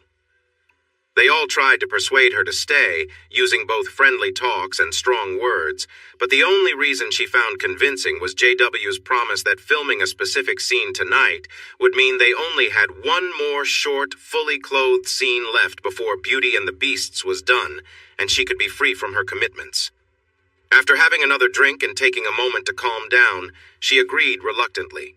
She decided it was best to finish this quickly so she could return to her real life and the love of her husband and sons. Setting up and filming the scene was really challenging. Joe Ward was supposed to be on the bottom, but he was quite large, making it uncomfortable for her. Joe Allen was rather quick, so she had to pretend to keep up with the scene to avoid any issues. Even though she was uneasy about being the focus of Larry's attention, she went along with it because JW and Frank needed the filming to happen. She did warn Larry not to ever mention anything about her role to anyone. Just as they were filming, loud noises startled them, and the lights went out. JW grabbed a flashlight, rushed outside, and yelled about a storm and live wires near their trucks. He hurried back so they could find their clothes in the dim light, and Karen wrapped herself in a quilt to stay warm, knowing it would soon become very cold in the house. While they were discussing how to handle the electrical issues, they heard a loud noise, and the shed outside burst into flames. Panic spread quickly, especially since their trucks were parked nearby. The situation worsened when Benton's truck caught fire, which burned for a few moments before exploding and igniting Frank's truck. With two trucks on fire, JW's truck in front of Frank's and Larry's car parked nearby, fear surrounded them like the flames consuming the vehicles. In just moments, the last truck in the car caught fire, and the flames reached toward the back of the house. This shared fear pushed them to act quickly. They hurriedly grabbed anything they could for shelter and warmth. JW considered going to the bedroom for the cameras and film, but changed his mind when he saw part of the house already burning. Panicking, he rushed back to the living room and led everyone to the boathouse by the lake. They slid down the steep, snowy path, half running and half falling. Upon reaching the boathouse, they quickly looked around. Most of the items there were unhelpful, like tubes and paddles, but they found a propane heater. They stacked boxes, rafts, and other things around the walls for insulation. Then JW lit the propane heater. It didn't warm much in the freezing conditions, but by huddling together and sharing blankets and jackets, they managed to stay somewhat warm. It was still uncomfortable for Karen in her thin dress, but she shivered, clung to those around her, and hoped to see the dawn. As the adrenaline faded, they started to think about their situation. Karen realized she wouldn't be home to check on the babysitter or see her husband. Oh no! How am I going to explain being out all night to Tim? He's going to be so angry. Everyone except JW and Steve shared her worries and began to create a believable story. Most of their ideas were easy to see through, but none of them could sleep. This gave them plenty of time to think and revise their stories. Finally, just before dawn, they came up with one story that Benton believed would hold up, at least against a furious spouse. Since he had agreed to be their attorney and was familiar with their situations, he needed to be pleased with the plan. They questioned each other, practiced and rehearsed until it felt like their story. Karen knew it had many gaps and was not a strong cover at all, but it was the best they could come up with. Maybe their spouses would be so relieved to see them that they wouldn't ask too many questions. That was very unlikely for Tim, Karen thought, but she knew that telling the truth would mean losing everything she cared about, so she felt it was worth the chance. If things went wrong, she could always admit to the truth and ask for a second opportunity. The long night allowed JW to go on and on about the things he lost in the fire. New items, valuable possessions, and cherished family treasures. He was heartbroken over the loss of his things, which seemed to matter more to him than the relationships and jobs that everyone else was trying to save. Steve listened quietly for a long time. Then he said firmly, JW, while you're feeling sorry for yourself, remember that you also lost all the videotapes and recordings you made. What do you think the investors will say when they find out we have nothing? Steve's harsh words caught everyone's attention. JW leaned his head into his hands, feeling sad. The other men started discussing how to recreate the scenes and improve the movie. Karen sat quietly, listening for a few moments before confronting them with what was real. The first thing you need is a new leading lady. I'm out. Without any videotapes or recordings, you don't have anything to hold over me anymore. I was foolish to let you charm me, JW, but I've learned my lesson. When life hits you hard with a storm and a fire in one night, it's a clear sign to rethink your choices. I have, and I won't go back to a path that includes being with you. I'm focusing on what's right for me. You might think about telling my husband what happened.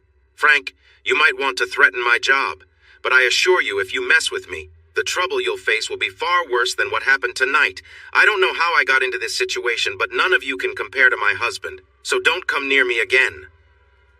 Half-dressed, tired, and freezing, not one man spoke up against her. It had been fun while it lasted. They all enjoyed her company. But now, she had clearly said she was finished with them. So that was it. None of them wanted the issues she could cause if she involved her husband and the authorities. Besides, they had other options for her role, including some enthusiastic college girls and a couple of other mothers.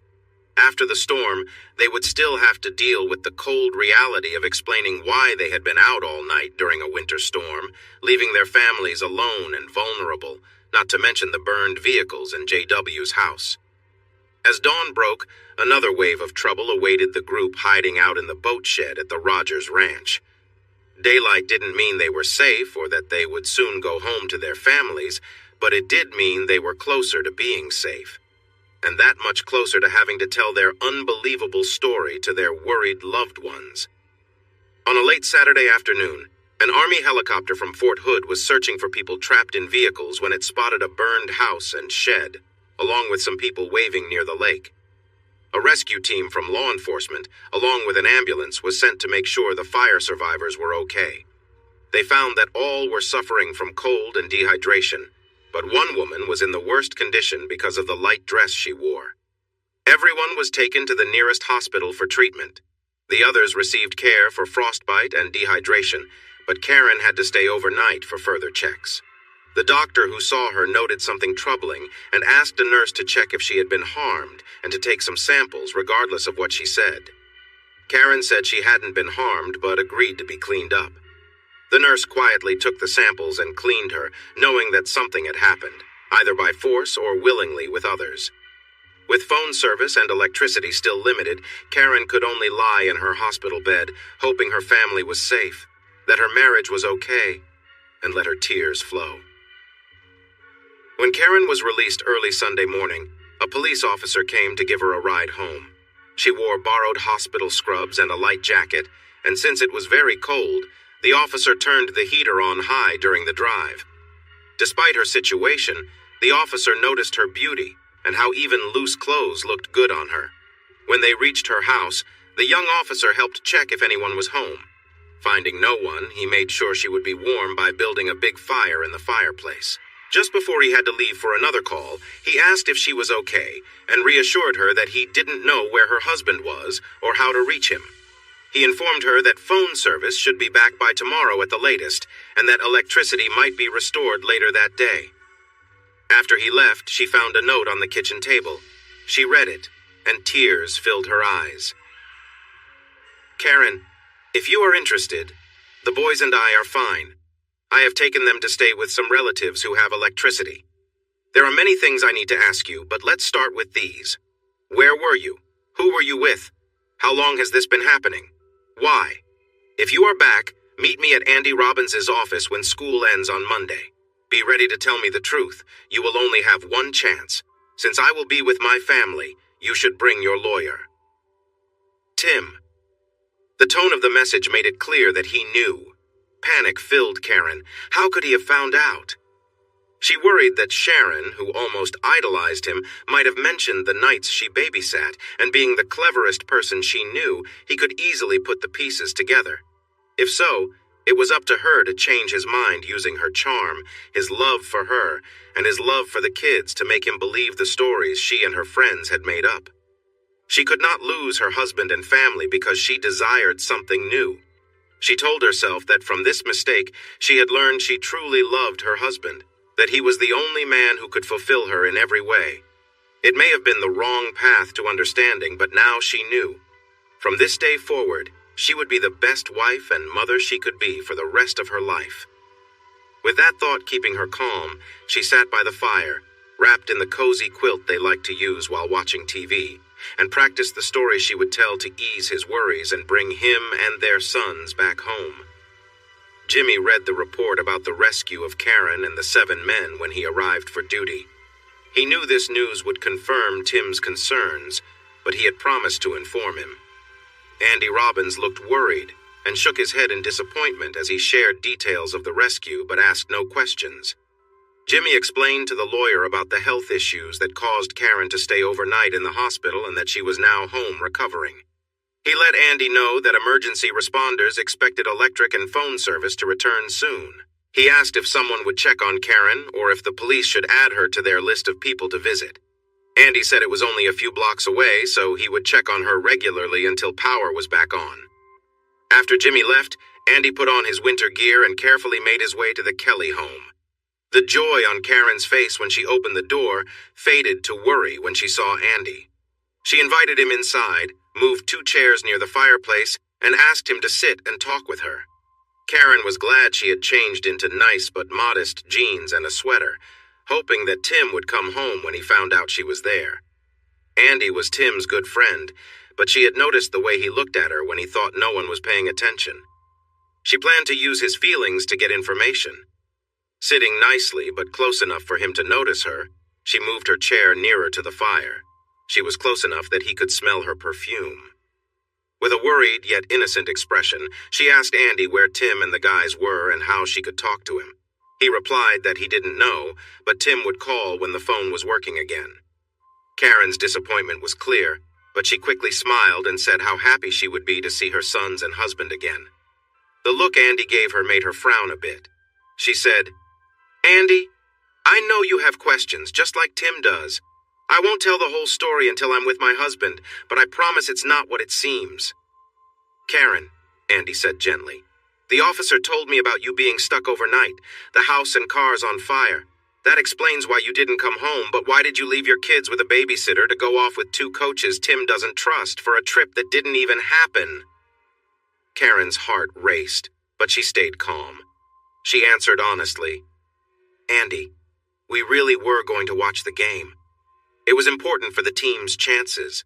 When we stopped at a store, everyone was talking about the weather and how many games had been canceled, so we decided to come back. We stopped at JW's ranch along the way so he could check on his pipes. Some of his friends were there. We talked and had a few drinks. We were about to leave when the storm hit. You know what happened next, but you don't know that I thought I might not make it. I prayed over and over to survive so I could hug my husband and sons again and tell them how much I love them. There's more to the story, but I want to share it with Tim first. Do you know how I can reach him? I need to find them." Dan felt sympathy for her, but 2 things kept him from falling for her charm. Tim was his client and friend, and he sensed that she wasn't being truthful, although she looked so sweet. She was a skilled actress and a convincing storyteller, and she presented her tale well. Karen clearly chose to fabricate a story instead of admitting the truth and seeking forgiveness.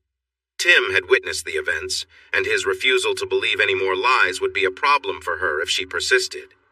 He warned her, "Karen, that's a believable story, but I must remind you that any chance of making up with Tim relies on you telling him the truth, completely and honestly.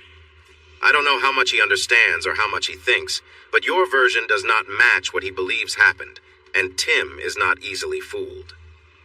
Karen felt worried by Andy's warning, but she remained outwardly confident that everyone would forgive her once they knew her version of the truth. Andy, I'm not sure what Tim believes happened, but we know he has a quick temper and can jump to conclusions when he's upset. I'm certain that when he hears the truth, everything will be okay. Andy looked at her with pity. He got up and said he would check in on her in a few hours to see how she was doing. After receiving a kiss on his cheek and a whispered, "Thank you for being our friend," he left. As he drove home, Karen's scent and the touch of her lips lingered warmly on his cheek. After Andy left, Karen changed her clothes and walked through the chilly house, wearing a heavy coat over her sweatpants. Some of the boys' toys and winter clothes were missing. Tim had taken his toiletries and some of his school clothes, indicating he might come back since nothing else was gone. Returning to the warm living room, she added 2 more logs to the fire and lay down on the couch. She felt completely drained from the events of Friday night, not having slept well and worrying all day. There had been excitement in finally being rescued on Saturday and returning home today. She wrapped herself in quilts, enjoying the cozy comfort of her home, which was still lovely despite lacking electricity.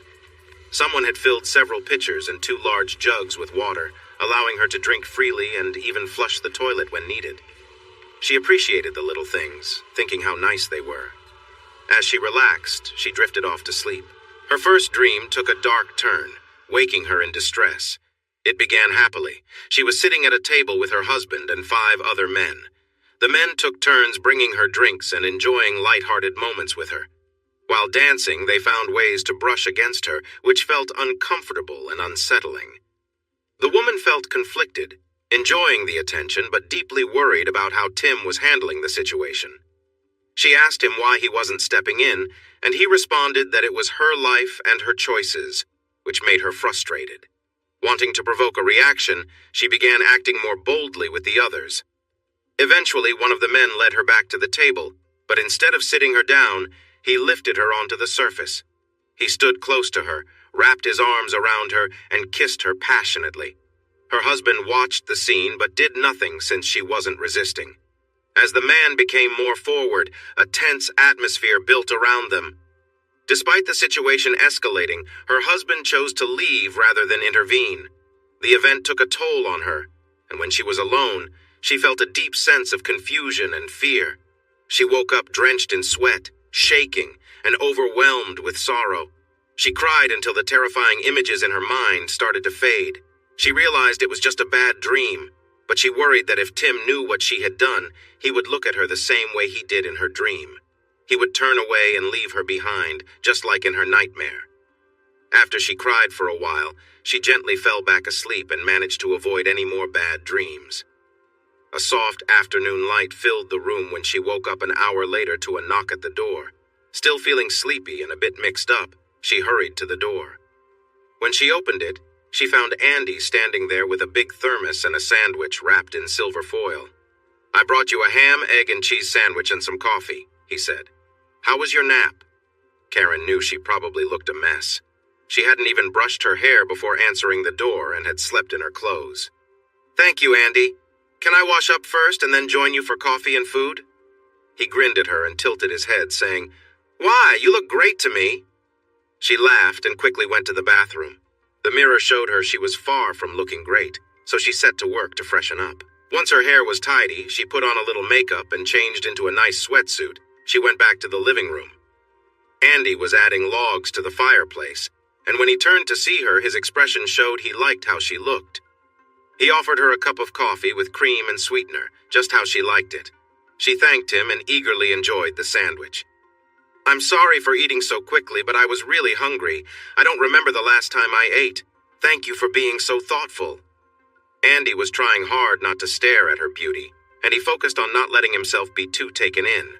He looked away, poured them more coffee, and reminded her he had promised the police to check on her now and then, especially after everything she had been through and with the power outage. She looked at him with appreciation and said softly, "No matter your reasons, I truly thank you. You've been a wonderful friend since we moved here, and I wish we could spend time together more often." Being divorced and without kids makes it hard for me to feel like part of the group.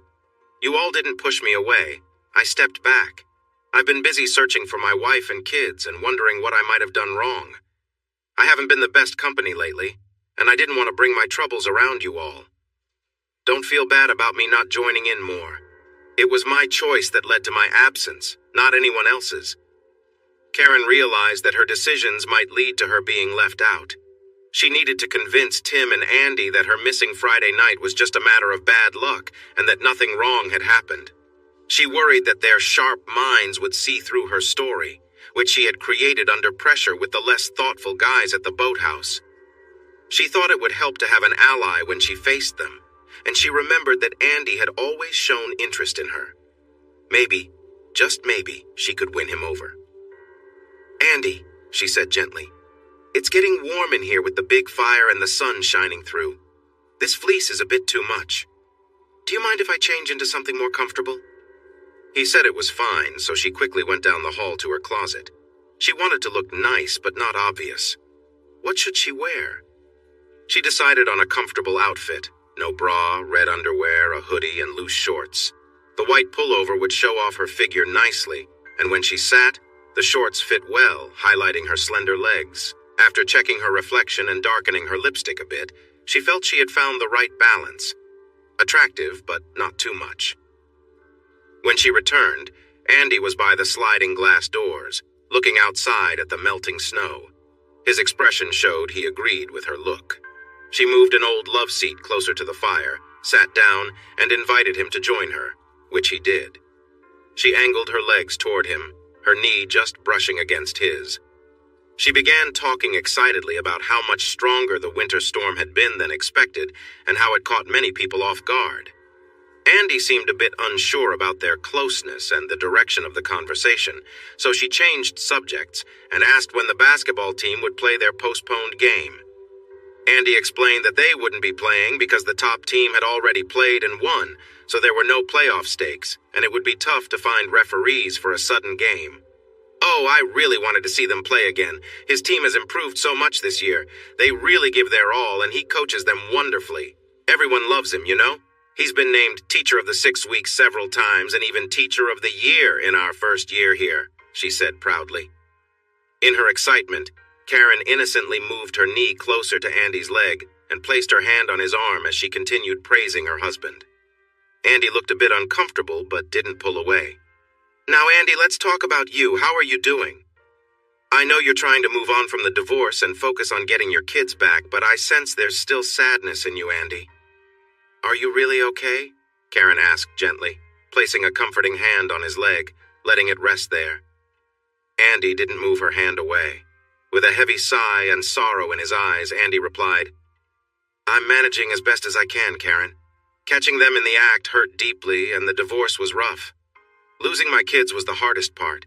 If I could go back, I'd do things differently. Maybe I could have stopped it, or at least given it a real chance. But I didn't, and I regret not letting her explain. Now I find myself lost, focused only on trying to find my ex-wife and kids, with nothing else really mattering in my life." Karen, feeling his pain, placed her hand gently on his arm and rested her head on his shoulder. "Oh, Andy, I'm so sorry," she whispered softly, squeezing his hand to offer comfort. The two sat in a moment of quiet understanding. Andy felt her warmth and closeness, but his mind remained weighed down by his past and the mistakes he believed he made. Karen looked at him, her eyes filled with sympathy, silently offering him comfort through her presence.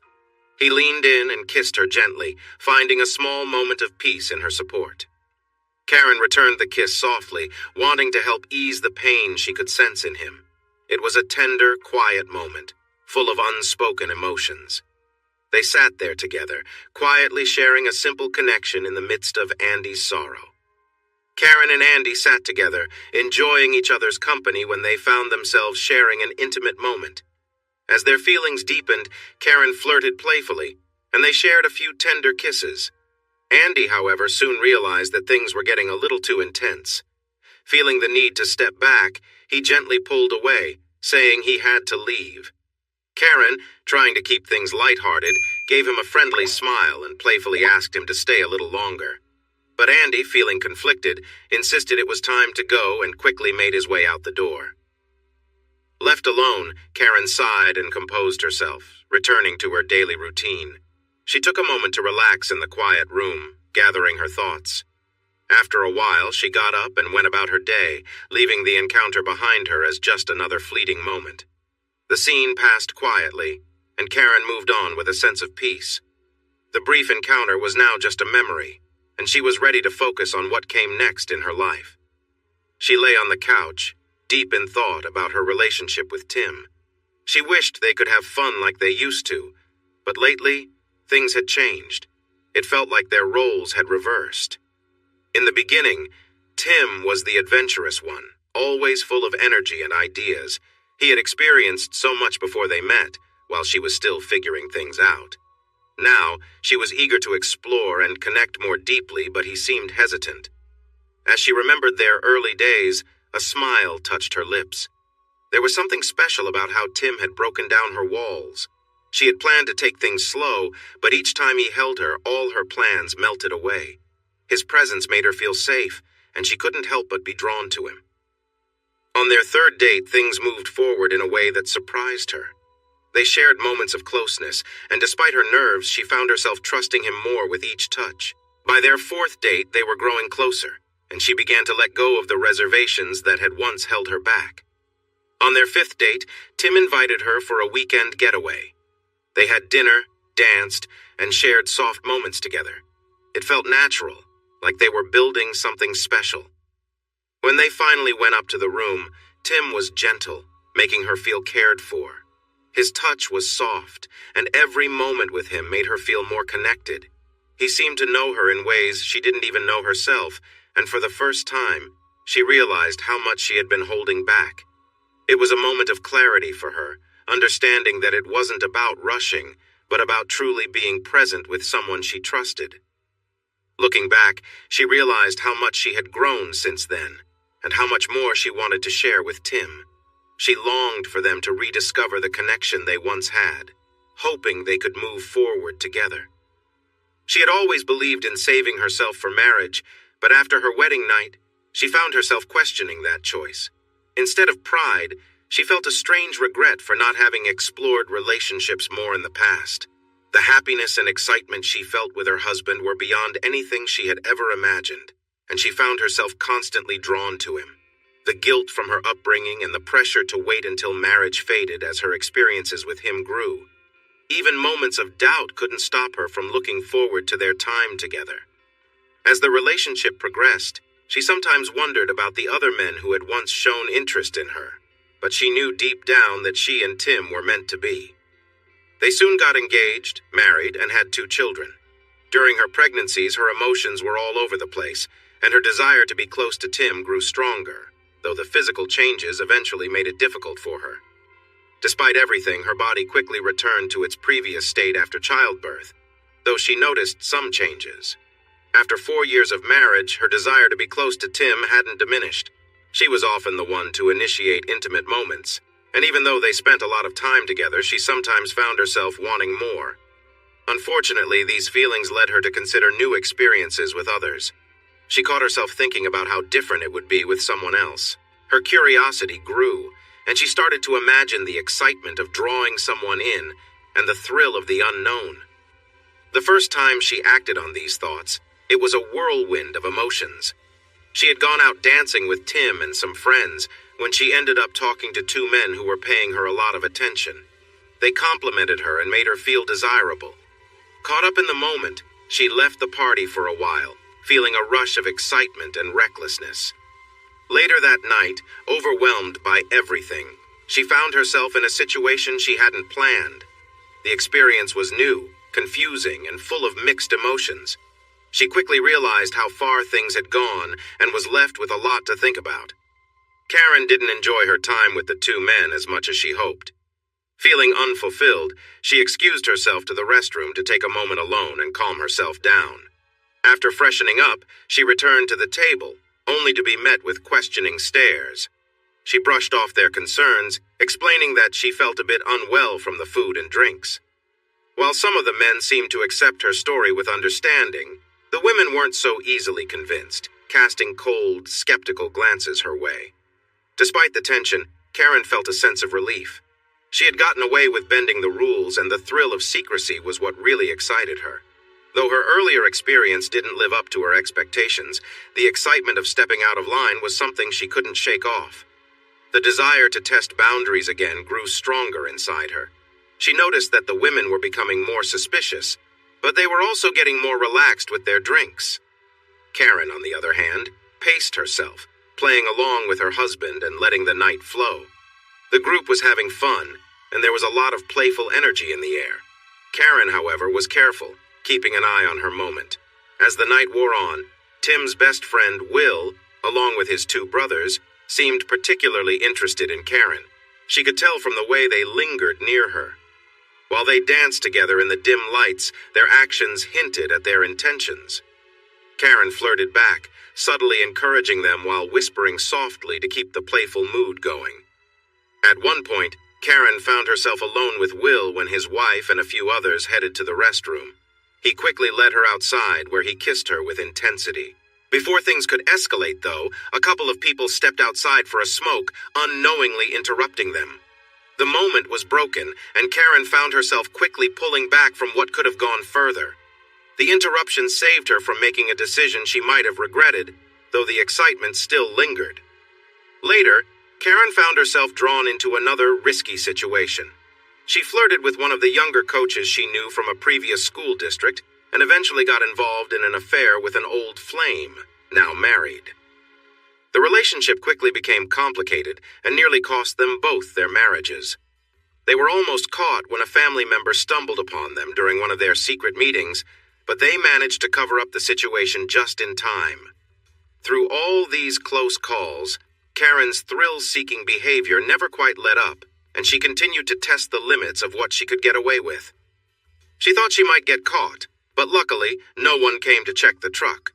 For her, the thrill of almost being discovered added an exciting edge to their relationship, but it scared him. After that, he decided to distance himself from her. JW liked to brag about how he charmed her, and Steve was proud of how they managed to involve her with the others. The truth was, she probably would have been interested in them on her own. Despite her wandering eyes and meeting new people, she still felt her husband was the best. Even though she had been with several men after getting married, he stood out among them.